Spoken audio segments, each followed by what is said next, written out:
ইসলাম যে একটি পরিপূর্ণ জীবন বিধান, ইসলামের যে একটি নারী নীতি রয়েছে, নারীদের সম্মান, নারীদের মর্যাদা এবং সুরক্ষার জন্য নারীদের সার্বিক ব্যবস্থাপনার যে একটি চমৎকার গাইডলাইন ইসলাম দিয়েছে,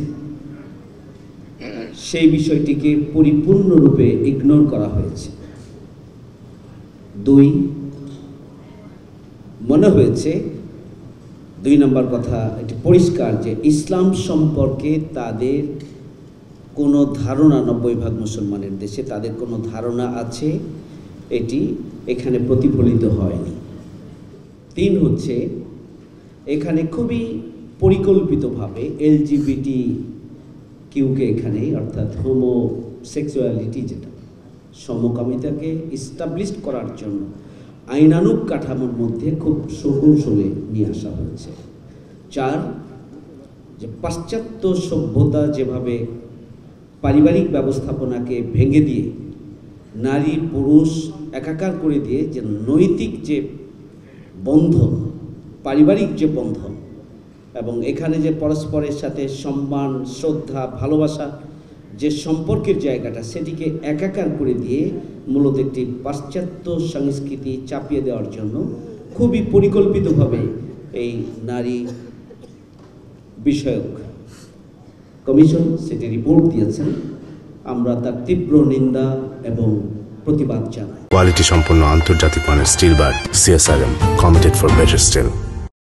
আমার প্রথম কথা হচ্ছে যে অবিলম্বে এই কমিশনের রিপোর্টকে প্রত্যাহার করতে হবে। 2 হচ্ছে অবিলম্বে এই কমিশন ভেঙে দিয়ে এদেশের 90% মুসলমানের দেশ, এখানকার নারী স্কলার যারা রয়েছে এবং আলেম ওলামা যারা রয়েছেন, তাদেরকে নিয়ে এদেশের সকল শ্রেণী পেশার সমন্বয়ে, ধর্মমতের সমন্বয়ে একটি নারী কমিশন গঠন করতে হবে।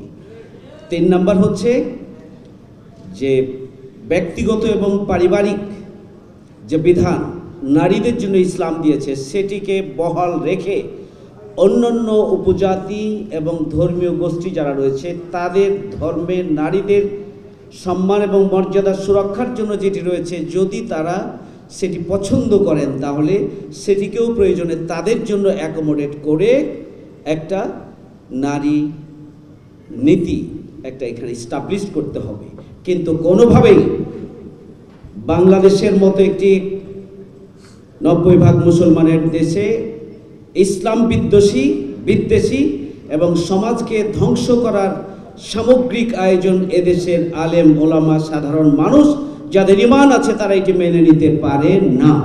এই জন্য যদি সরকার, আমরা মনে করি অন্তর্বর্তীকালীন সরকার যাদেরকে দিয়ে এটি করেছেন তারা বিদেশ থেকে টাকা পয়সা নিয়ে NGO পরিচালনা করেন এবং তারা তাদের অ্যাসাইনমেন্ট বাস্তবায়নের জন্যই একটা নারী নীতি দিয়ে তাদের প্রতি তারা তাদের দায়বদ্ধতার জায়গাটা পূরণ করেছেন। এটি অসম্ভব, এটি মেনে নেওয়ার মতো কোনো নীতি নয়, মেনে নেওয়ার মতো কোনো রিপোর্ট নয়। এটি অবিলম্বে বাতিল করার আমি দাবি জানাচ্ছি এবং এই ইস্যুতে প্রয়োজন হলে সকল দল মত ধর্ম বর্ণ মিলে একটা ঐক্যবদ্ধ আন্দোলন প্রয়োজনে গড়ে তোলা হবে যদি তারা এখান থেকে সরে না আসেন। এটি কোনোভাবেই গ্রহণ করার মতো নয়।